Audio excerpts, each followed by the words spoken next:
자, 오늘 유다와 시몬 자손에 대한 말씀을 증거하도록 하겠습니다. 지난주에도 우리가 4장 1절에서 10절까지 보았는데 4장부터는 이제 유다 그러니까 12지파가 쭉 이제 그 족보가 이제 기록이 되어 있습니다. 근데 가장 그 시작이 이제 유다로부터 이제 시작이 된다. 그러면서 지난주에는 이제 특별히 야베스를 우리가 좀 살펴봤어요. 야베스가 참 부모 이름도 나와 있지 않는데 수고로이 나왔다고 했습니다. 야베스 이름이 이제 고통이라는 뜻이 있다고 했죠. 하지만 하나님이 그를 존귀한 자다 이렇게 여겨주셨는데, 왜냐하면 그가 그 고통 가운데서도 낙심하지 않고 하나님 앞에 기도했다고 했습니다. 그래서 원컨대 주께서 내게 복을 더하사 나의 지경을 넓히시고 주의 손으로 나를 도우사 나로 환난을 벗어나 근심이 없게 하옵소서 하였더니 하나님이 그 구하는 것을 허락해 주셨다.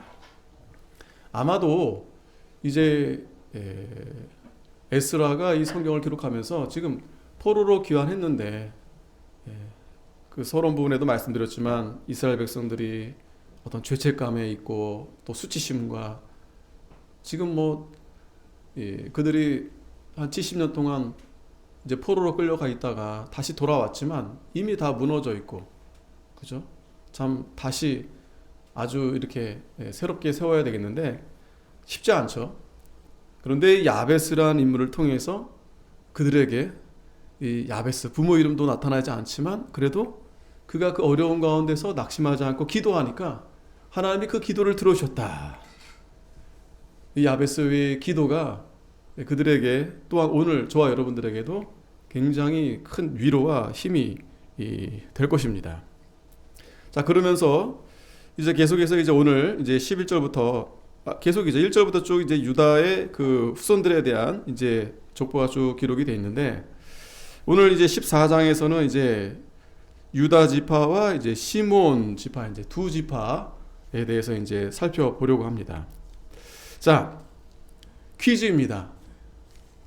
9장까지 한번 쭉 집에 가서 읽어보시면 되는데 12지파 중에 빠진 지파가 하나가 있습니다. 숙제 12지파인데 한 지파가 빠져 있습니다. 자, 과연 누굴까? 나중에 다음 주에 답을 하시면 돼요.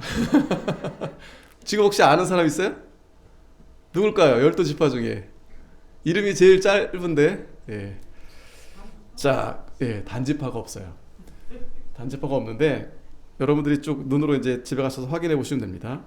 자, 근데 이 순서가요, 물론 단지파도 빠져 있지만 유다 지파가 이제 가장 앞에 있습니다. 지난주도 설명을 들었지만 유다는 이제 네 번째. 그리고 이어서 시몬은 둘째입니다. 그러니까 사실은 이제 제일 큰 루벤이 제일 앞에 나와야 되는데 그렇지 않고 뒤로 밀려 있어요. 그리고 유다가 제일 앞에 있고 그 다음에 이제 시몬도 참 보면 은혜가 돼요. 사실은 시몬이 참 잘못을 많이 했습니다. 그리고 그 지파도 참 그들이 하나님 앞에 죄를 많이 져서 여러 가지 어려움들을 많이 겪었어요. 그런데도 지금 에스라는 의도적으로 유다와 시몬을 이렇게 같이 붙여 놓으면서 그 12지파 가운데서 가장 앞쪽으로 이렇게 순서에 넣었다는 겁니다. 우리가 이제 세상 사람들이 하는 늘 말이 누가 형이냐? 누가 형입니까? 돈 많은 사람 형이죠. 높이 있는 사람 형이죠. 그렇죠? 그냥 우스갯소리로. 성경에서는 누가 형이냐? 믿음 좋은 사람이 형입니다.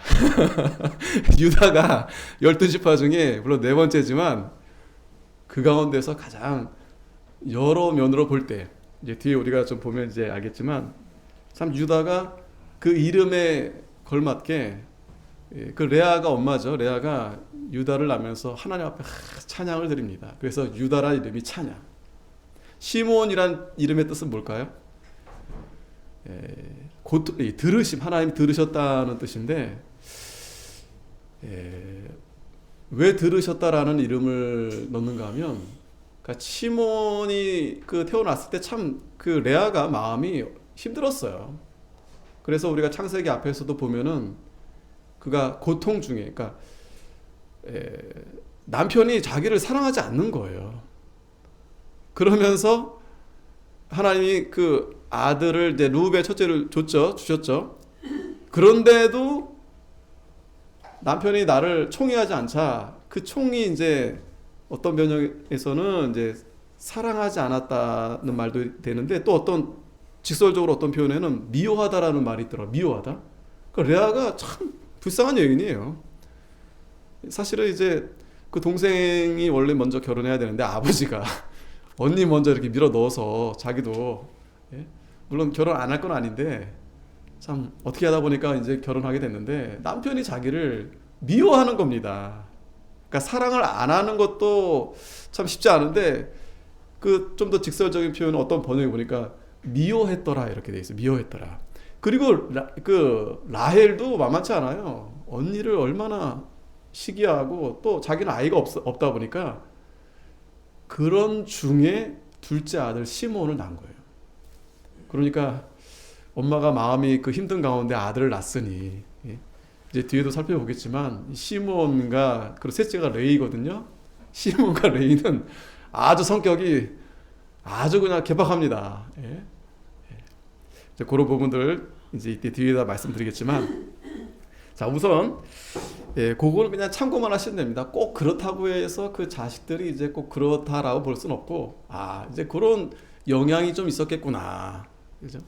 근데 아무래도 유다 이제 넷째 아들이다 보니까 이제 그 레아도 이제 자녀를 낳으면서 이제 많이 회복이 됐어요.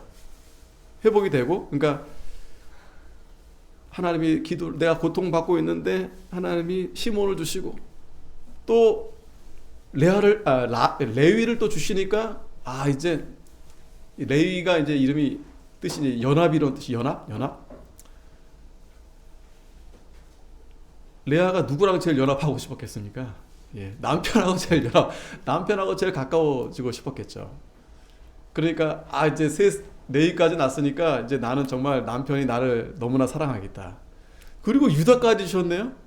할렐루야, 하나님을 찬양하는 겁니다. 유다는 레아가 정말 기쁜 가운데서 아마 유다를 낳고 좋아하지 않았을까. 그거는 굉장히 인간적인 생각인데, 그래도 그런 부분이 있었다라는 것을 여러분들이 좀 참고하시면서 이제 또 성경을 보면 좀 재밌습니다.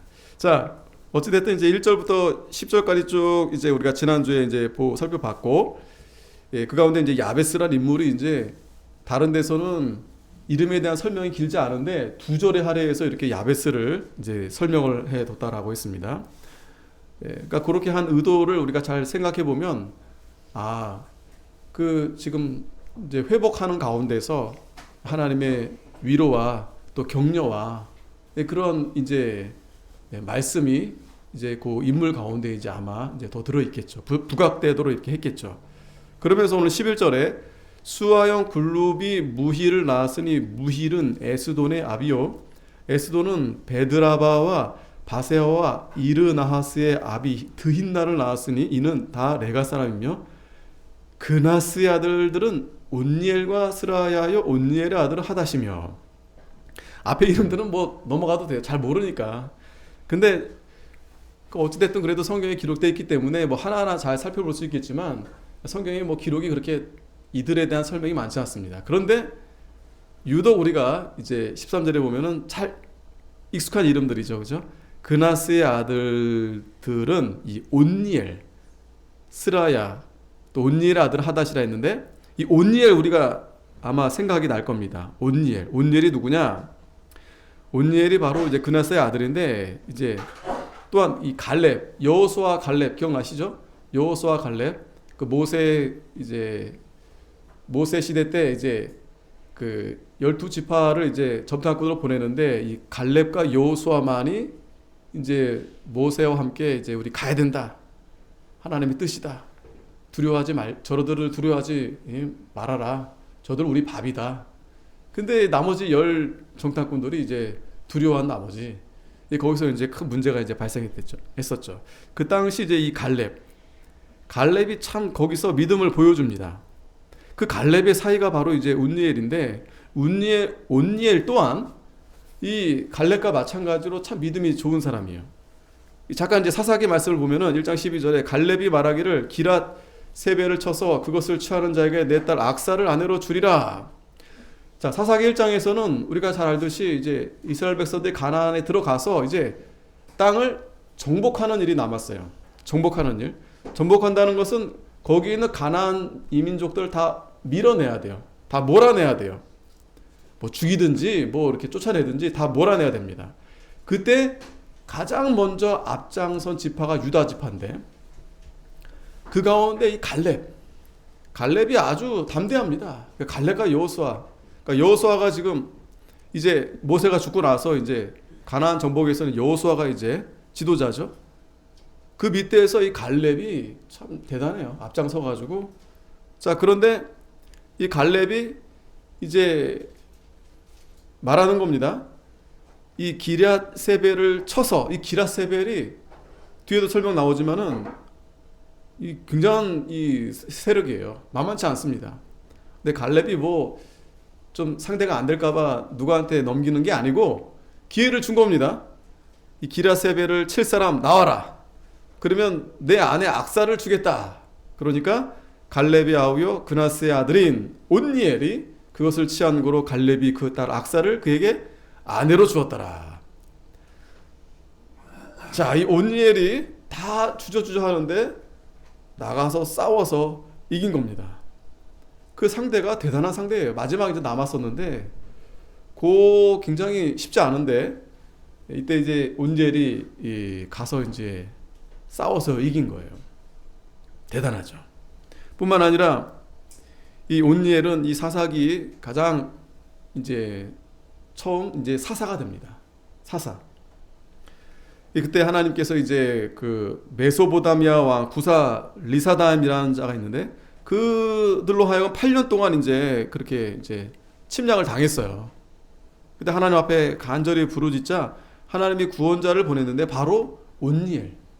그래서 온니엘이 이제 사사로 이제 이스라엘 백성들을 다스리면서 40년 동안 이제 그렇게 평화를 이제 찾게 된 겁니다. 40년 동안. 그때 이 사사가 바로 온니엘이다. 바로 온니엘이다.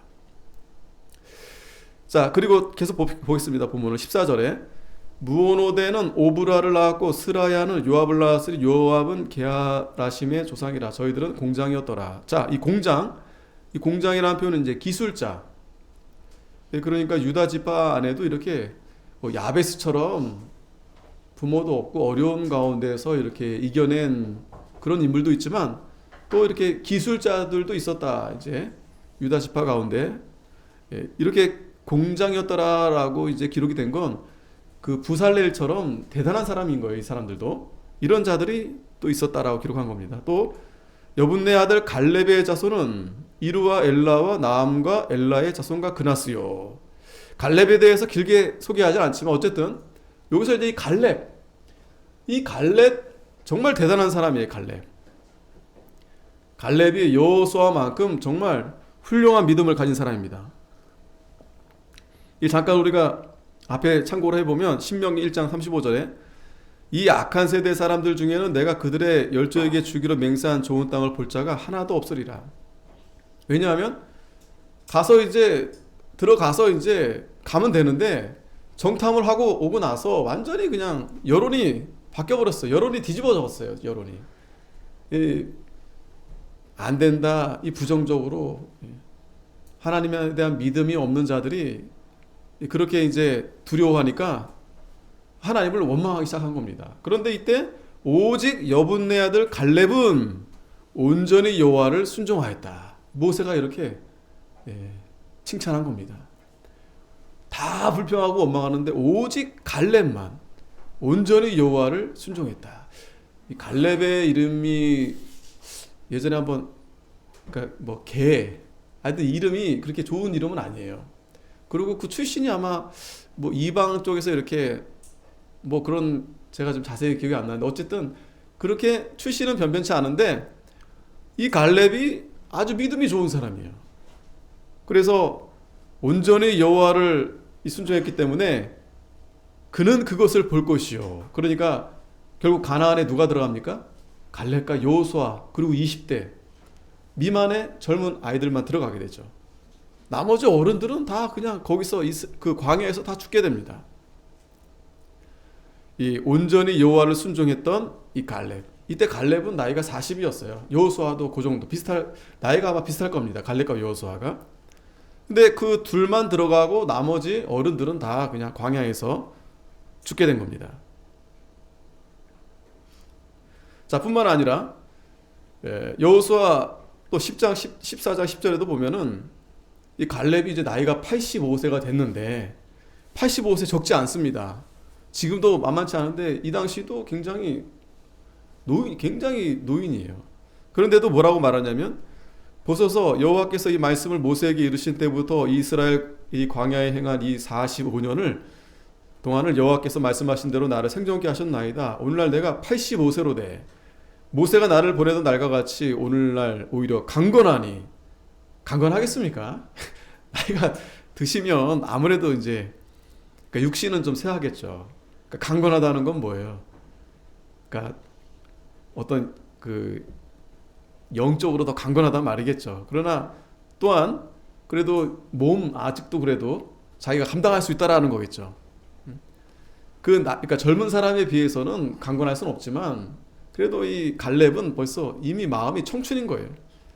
이게 허세가 아닙니다. 믿음으로 하나님이 함께 하시니까. 그래서 나의 힘이 그때나 이제나 일반이라 싸움에나 출입에 감당할 수 있사온즉 그 날에 여호와께서 말씀하신 이 산지를 내게 주소서. 유명한 말씀이죠. 이 산지를 내게 주소서. 어떤 분은 그렇게 얘기하더라고요. 사실은 어떻게 보면은 이 갈렙과 여호수아는 어떤 라이벌일 수 있어요. 그죠? 라이벌. 예.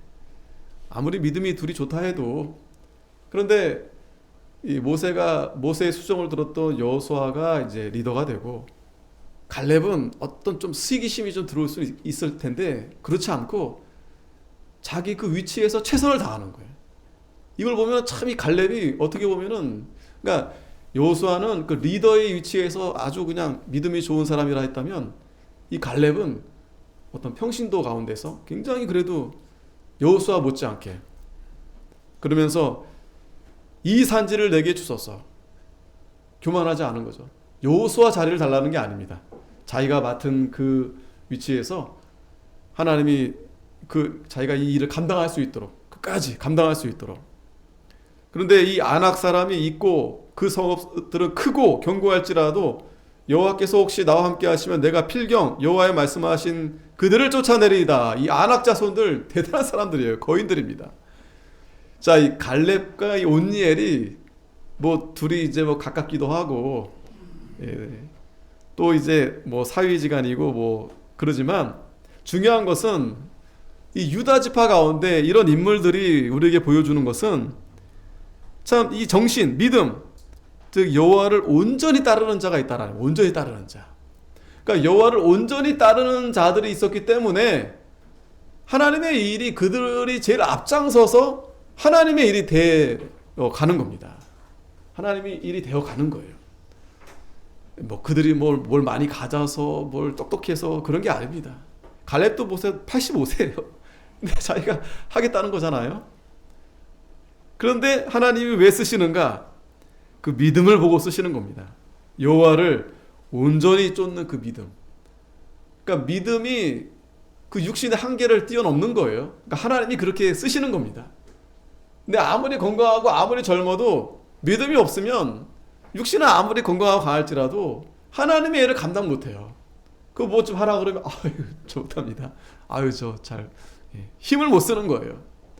근데 이 믿음의 이 하나님의 일은 육신의 어떤 그런 걸로 하는 게 돈으로 하는 게 아닙니다.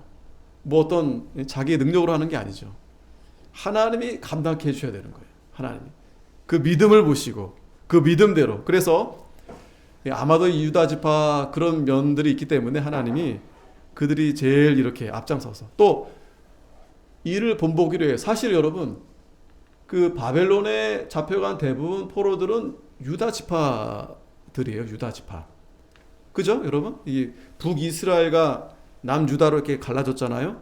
그런데 북이스라엘이 먼저 이제 130년 전에 먼저 이제 그 아수르로부터 이제 침략해서 망했는데, 그때 이제 그 북이스라엘 지파들 가운데 상당히 이제 뭐 끌려간 사람들도 있지만, 그 아수르의 정책이 뭐였냐면 그 이민족들을 그 북이스라엘로 많이 이렇게 들어오게 했어요. 그래서 이 혼합 정책을 썼어요. 그래서 그들을 사마리아인 이렇게 부른 겁니다.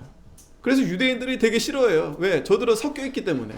이민족 그런 자들과 섞여 있기 때문에. 그렇게 된 원인이 어디 있는 겁니까? 북이스라엘이 하나님을 따르지 않고 우상을 섬기다가 하나님을 떠나다 보니까 하나님이 그렇게 징계하신 거죠.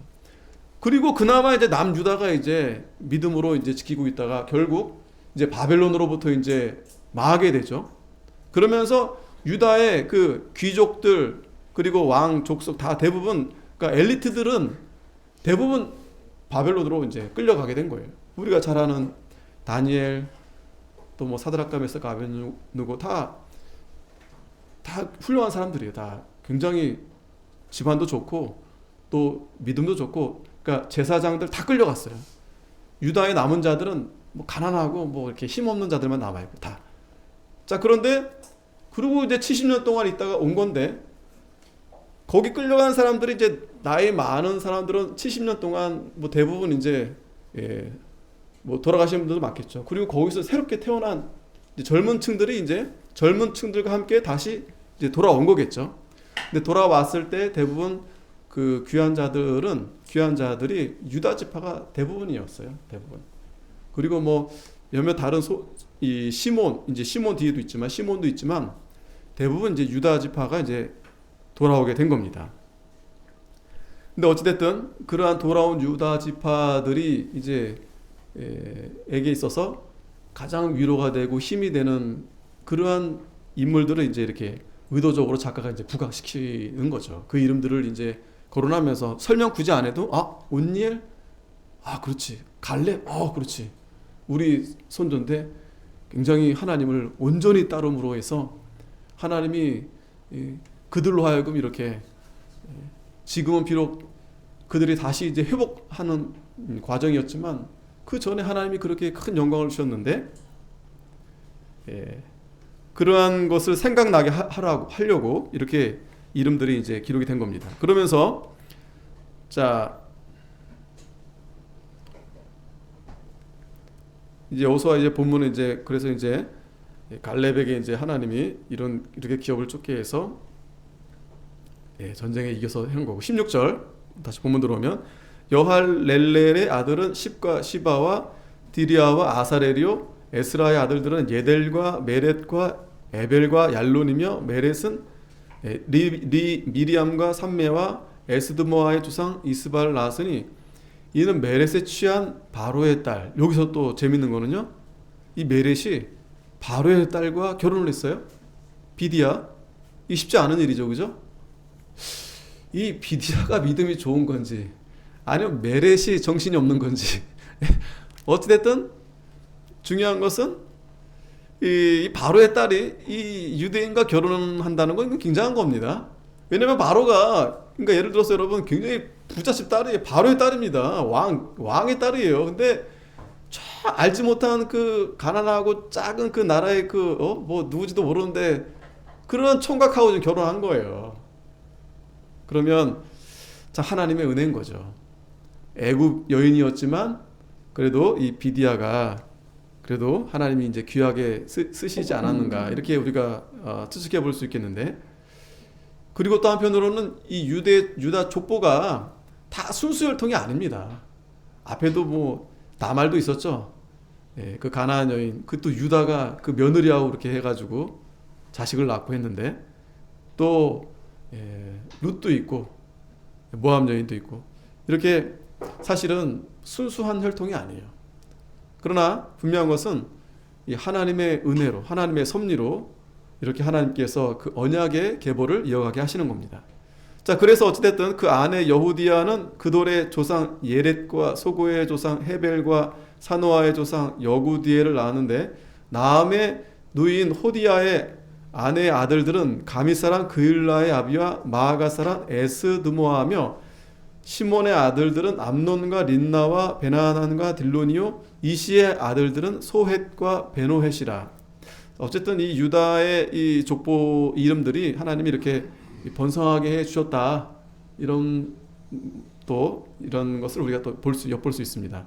그리고 유다의 아들 셀라의 자손은 레가의 아비 에르와 마세라의 아비 라다와 세마포 짜는 자의 집 곧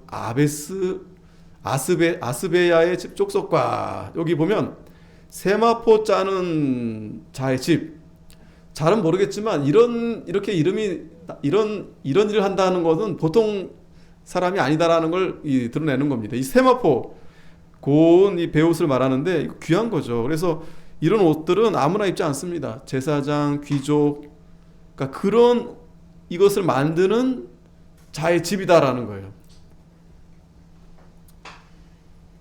자, 그러니까 앞에도 공장이 있었지, 기술자, 또 여기 세마포 짜는 자가 있죠. 그리고 또 요김과 고세바 사람들과 요아스와 모압을 다스리던 사람과 야수비 네헤민이 이는 다 옛 기록에 의지한 것이라. 옛 기록이라는 건 앞에 이제 족보들, 성경에 나온 족보들을 이제 참고해서 약간 순서는 좀 다르지만 그렇게 이제 정리를 한 거고. 자, 마지막입니다. 유다 지파 마지막. 이 모든 사람이라는 건 이제 앞에 그 두 절이죠. 21절, 22절에 이 사람들은 옹기장이가 돼서, 옹기장이 토기장입니다. 토기를 만드는 거예요. 토기장이도 있어요. 수풀과 산울 가운데 거하는 자로서 거기서 왕과 함께 거하여 왕의 일을 하였더라. 왕의 일을 하였다. 이 유다 지파 이렇게 쓰임을 받았다는 거예요. 왕의 일. 왕을 섬기면서 왕과 가까이 하면서 이 토기를 구우면서 그렇게 했다는 거예요. 예레미야의 18장 19절 보면은 이 토기장의 비유가 있습니다. 토기장의 비유. 로마서 9장에도 바울이 그 토기장의 비유를 들어서 이제 말씀을 해주시는데, 그러니까 하나님이 토기장이다라는 거예요. 토기장이. 그러니까 하나님이 토기장에 대해서 귀한 그릇도 만들고 또 천한 그릇도 만들고 이제 그런 이제 비유를 하시죠. 그러니까 하나님이 모든 것을 다 만드시는 분이다. 하나님의 주권을 이제 설명하는 겁니다. 그러면서 로마서에서 바울이 뭐라 말하냐면, 그런데 하나님이 그 그릇 가운데서 긍휼히 여기는 그릇. 그러니까 우리가 봤을 때 귀한 그릇 같아 보이지만 주인이 마음에 안 들면 그거 깨트려 버릴 수 있다라는 거예요. 그 말은 뭐냐면 우리 사람들도 그릇이라고 생각했을 때 귀하게 보이는 그릇들이 있어요. 그죠? 천하게 보이는 그릇들도 있습니다. 근데 하나님이 마음에 안 들면, 주인이 마음에 안 들면은 그거 다 깨트려 버리는 거예요. 그런데 그 가운데서 긍휼히 여기는 그릇이 있어요. 긍휼히 여기는 그릇. 아무리 천한 그릇일지라도 긍휼히 여기는 그릇은 하나님이 그걸 쓰시는 거예요. 귀하게 쓰시는 거예요. 그러니까 어떤 그릇이 귀한 그릇입니까? 하나님이 쓰시는 그릇. 그래서 뭐 여기에 대해서는 그런 설명은 없지만 그 예레미야가 이 토기장이 그 예레미야 18장 19장에 보면은 그 비유가 있습니다. 어찌됐든 이 유다 지파는 여기까지 23절까지 보면 그래도 그 이름에 걸맞게 하나님을 찬양하는 그 유다 이름과 같이 이 지파들이 정말 번성했고, 그래서 단연코 그 가나안에 그 들어갈 때에도 가장 앞장섰고 또 가장 많아요. 쪽수도 가장 많아요.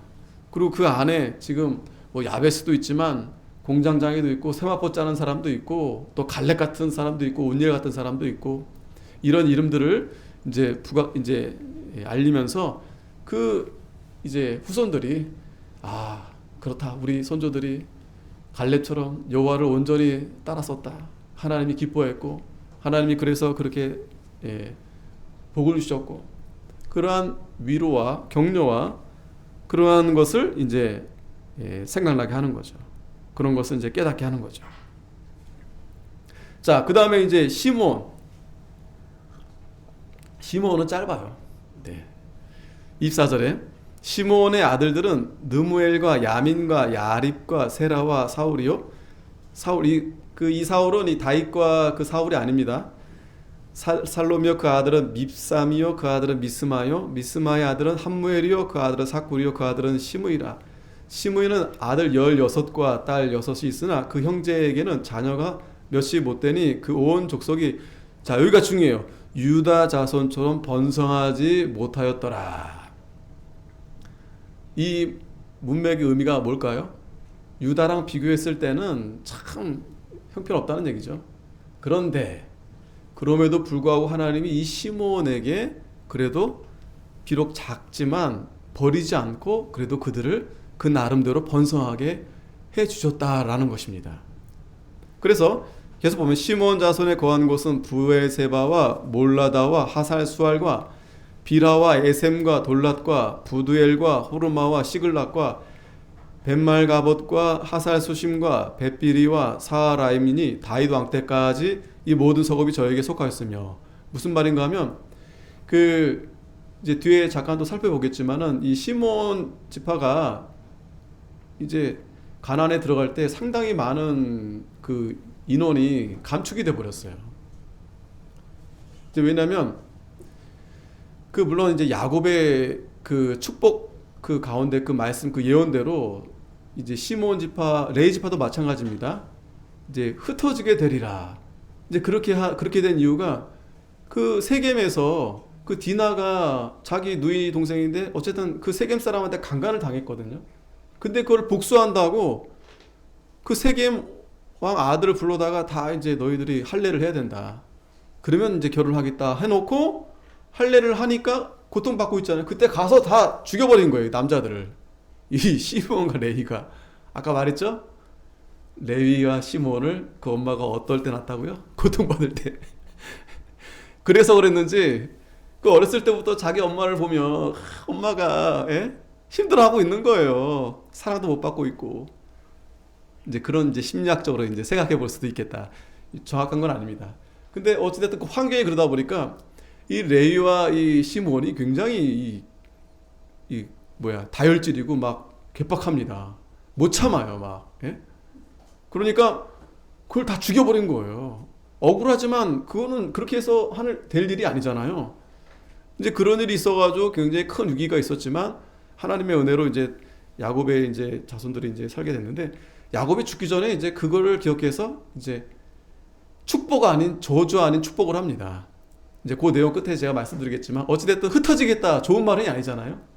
그러면서 이제 시므온이 이제 가나안에 들어갈 때 또 이 시므온이 그 당시 이제 발람이 꾀를 써서 이스라엘 백성들을 죄짓게 하려고 이제 모함 여인들을 이제 풀어놨어요. 이제 간음 죄 짓게 하려고, 음욕의 죄를 짓게 하려고.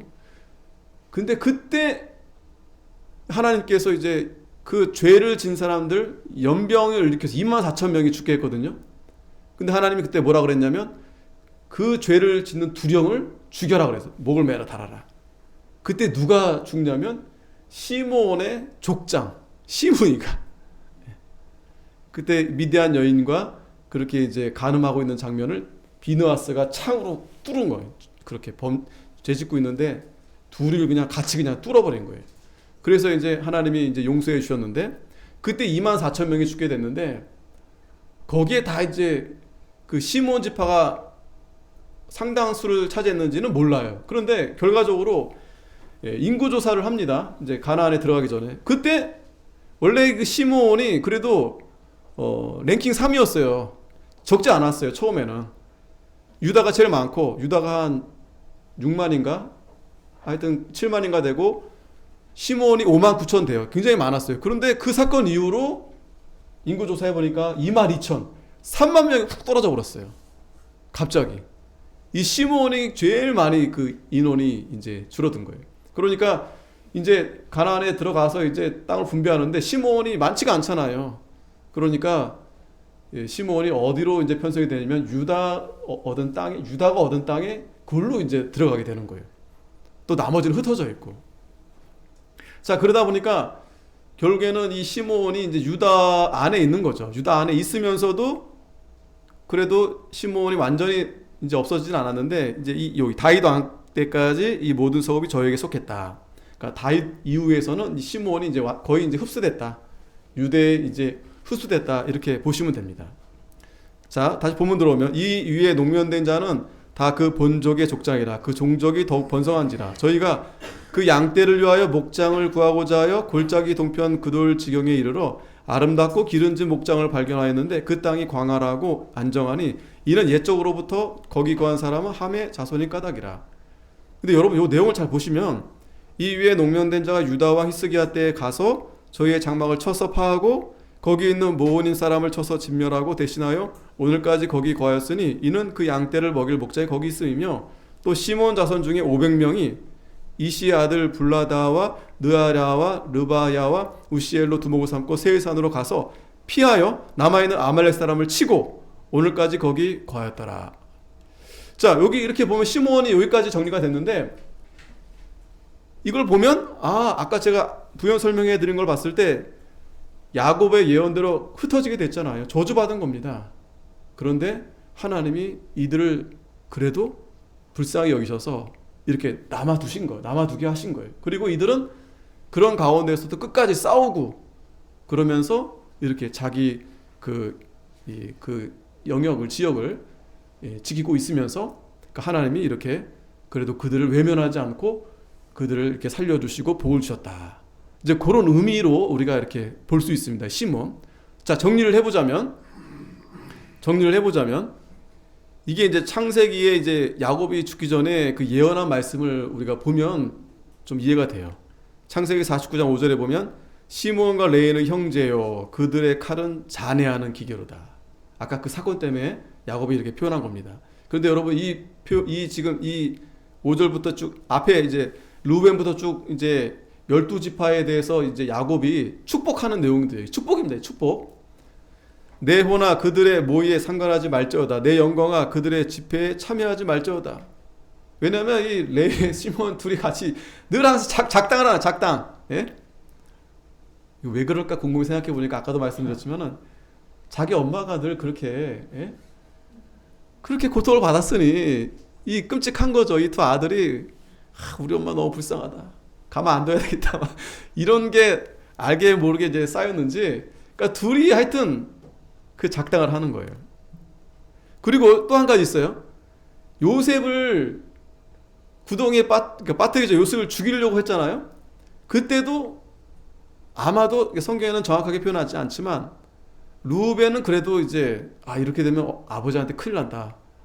유다도 마찬가지입니다. 죽이는 것보다 차라리 팔자. 그런데 그 둘 2번 3번 이 시몬과 레이가 처음부터 이 요셉을 좋게 생각하지 않았어요. 그게 왜 그러냐면 이제 뒤에 가서 이제 요셉이 총리가 됐을 때 형들이 이제 처음에 와요. 모르고 오죠. 왜냐면 이제 흉년의 때니까 이제 곡식을 얻으려 오는데, 그때 이제 요셉이 형들을 알아채고서 너희들이 정탐하러 왔지 하면서 그들을 이제 잡아둡니다. 그러면서 뭐라고 말하냐면, 근데 이제 거기에 이제 요셉의 동생이 안 왔어요. 베냐민. 그러니까 이제 형들이 쭉 얘기를 하죠. 자기 사정들을 얘기하는데 그래 좋아. 그러면 네가 다시 돌아가서 베냐민을 데리고 와라. 그러면 내가 인정해 주겠다. 자, 그러면서 감옥에다가 누구를 쳐넣냐면 누굴까요? 시몬을 쳐넣는 거예요. 시몬. 요셉이 그게 복수일까? 근데 여러분 생각해 보세요. 그죠? 11명인데 왜 시몬을 감옥에 두고서 갔다 오라고 했을까? 예? 그래도 레위는 이제 보면 알겠지만, 나중에 보면 알겠지만 레위는 참 회개가 빨라요. 그래서 그 이름대로 연합, 자기가 잘못한 거 깨닫고 회개하면서, 그래서 레위도 흩어집니다. 제사장이 그 땅을 줄 때 레위는 땅이 없어요. 다 흩어져서 레위 지파가 가서 이제 제사장 역할을 합니다. 그러니까 다행히도 레위는 회개하고 하나님을 가까이 함으로 해서 흩어지면서 이렇게 하나님의 일을 감당하게 되죠. 자, 근데 시몬이 아마 제일 그 요셉한테도 그렇게 했을 것 같다라는 추측이 되고, 아까도 앞에 또 잘못한 그런 일들이 많았죠. 그래서 야곱이 이걸 다 알고 지금 얘기하는 겁니다. 그들이 그 분노대로 사람을 죽이고 그 혈기대로 소의 발목 힘줄을 끊었고 그 노염이 혹독하니 저주를 받을 것이요 분기가 맹렬하니 저주를 받을 것이라. 내가 그들을 야곱 중에서 나누며 이스라엘 중에서 흩으리로다. 근데 여러분, 이 아버지가 아무리 그래도 그죠? 자식을 저주만 한다는 건 좀 그렇잖아요. 그런데 여러분, 그러니까 이 시몬과 레이에게는 이 말이 저주가 아니라 복인 거예요. 왜?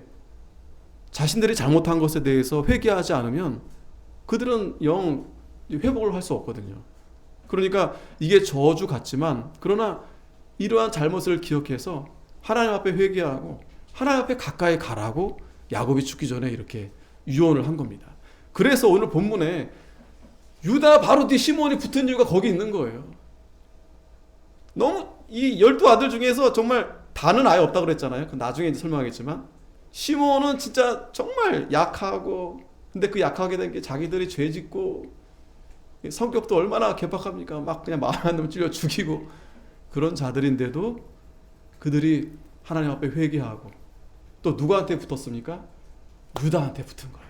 이게 참 잘한 거예요. 그래서 사사기 1장에 또 보면은 유다가 시몬한테 얘기합니다. 야, 우리 같이 가서 싸우자. 유다 지파들이 시몬을 작지만 무시 안 해요. 같이 가서 하자. 근데 시몬이 그래 같이 갑시다. 시몬이 형이에요. 유다가 형이 아니라. 그런데 시몬이 함께 하는 거예요. 비록 자기들이 참 성격도 안 좋고 죄도 많이 짓고 그래서 열악한 가운데 있지만 그래도 유다와 함께 하나님 말씀대로 따라가니까 오늘 역대기에 기록된 내용은 바로 그러한 이 시몬이 하나님이 외면하지 않고 그래도 그렇게 믿음 지키면서 말씀대로 하면서 하나님이 그들에게 그렇게 복을 주셨다라는 말씀입니다. 왜냐하면 이 포로로 들어온 그 포로민 가운데 상당히는 시몬이 같이 있어요. 다 유다가 아닙니다. 시몬이 거의 섞여 있습니다. 그래서 그 안에 그들도 이렇게 자기 손조들이 이렇게 믿음을 지켜서 하나님의 복을 잃지 않고 이렇게 살았다. 하지만 우리가 더 눈여겨봐야 될 것은 시몬이 우리와 같습니다. 하지만 더 우리가 눈여겨봐야 될 건 유다죠. 유다. 이 유다가 이 야곱이 유다 축복하는 건데 이것만 읽고 마치겠습니다. 유다야, 너는 내 형제의 찬송이 될지라. 내 손이 내 원수의 목을 잡을 것이요 내 아비의 아들들이 내 앞에 절하리로다. 왜 유다가 이렇게 야곱으로부터 인정을 받았냐면 물론 요셉을 죽이지 말고 팔자라고도 했지만 이제 요셉이 아까 이제 그 형들이 와서 이제 그 시비가 걸렸을 때 이제 아버지한테 이제 예를 들어서 시몬마저도 두고 가게 되면 아버지가 굉장히 힘들 거 아니겠습니까? 이때 유다가 자기가 이제 앞에 서서 형들 다 가만히 있는데 유다가 앞장서서 변론하면서 자기가 대신 자기가 죄인이다. 내가 이 형제들 대신하겠다. 이렇게 자기가 희생하면서 자기 형제들을 이렇게 살리려 하는 그러한 이제 모습이 나타나요. 그러면서 이 야곱이 이걸 안 거죠. 유다가 참 그래도 넷째 아들인데 그래도 참 이 형들 동생들 다 형제들을 살아가는 그 마음에 자기가 자기가 잡혀서 자기가 죽더라도 다른 형제들을 살려달라는 거예요. 그렇기 때문에 이렇게 축복을 했는데 내 아비의 아들들이 내 앞에 절하리로다. 유다는 사자 새끼로다. 내 아들아, 너는 움킨 것을 찢고 올라갔도다. 그의 엎드리고 웅크림이 수사자 같고 암사자 같으니 누가 그를 범할 수 있으랴. 아주 용맹스럽다라는 거죠. 그래서 홀이 유다를 떠나지 아니하며 지리자의 지파이가 그 발 사이에서 떠나지 아니하시기를 실로가 오시기까지 미치리니 그에게 모든 백성이 복종하리로다. 그의 나귀를 포도나무에 매며 그 암나귀 새끼를 아름다운 포도나무에 맬 것이며 또 그 옷을 포도주에 빨며 그 복장을 포도주에 빨리로다. 그 눈은 포도주로 인하여 붉겠고 그 이는 우유로 인하여 희리로다. 이 내용 안에는 이제 메시아가 유다 지파로부터 날 것을 이제 또 거기 안에 말씀하고 또 무엇보다도 하나님의 말씀대로 따르는 그 지파에게 이렇게 참 복을 주시겠다. 풍요롭게 해주시겠다. 이런 것을 하나님이 약속해 주신 겁니다. 자, 오늘 이 유다와 시몬, 이 믿음 좋은 사람 형이다. 잘 기억하시기 바랍니다. 뿐만 아니라 하나님이 그러한 믿음을 보고 이렇게 가장 하나님께서 하나님의 일을 맡기시고 또 하나님의 일에 가장 앞서 나아가고 시몬처럼 비록 우리가 다 시몬 것 같아요. 참 연약하고 부족한 가운데 있지만 그래도 회개하고 하나님 앞에 나아가면서 여기서 시몬이 지혜가 뭐냐면 물론 하나님이 그렇게 붙여놨지만 믿음 좋은 사람과 붙어있으면 그러면 그냥 같이 있는 것만으로도 유유상종이 됩니다. 그러니까 믿음이 좋은 분들과 옆에 같이 있으면 유유상종이 돼요. 좀 따라가서 그렇게 배우게 됩니다. 기도하겠습니다. 거룩하신 하나님,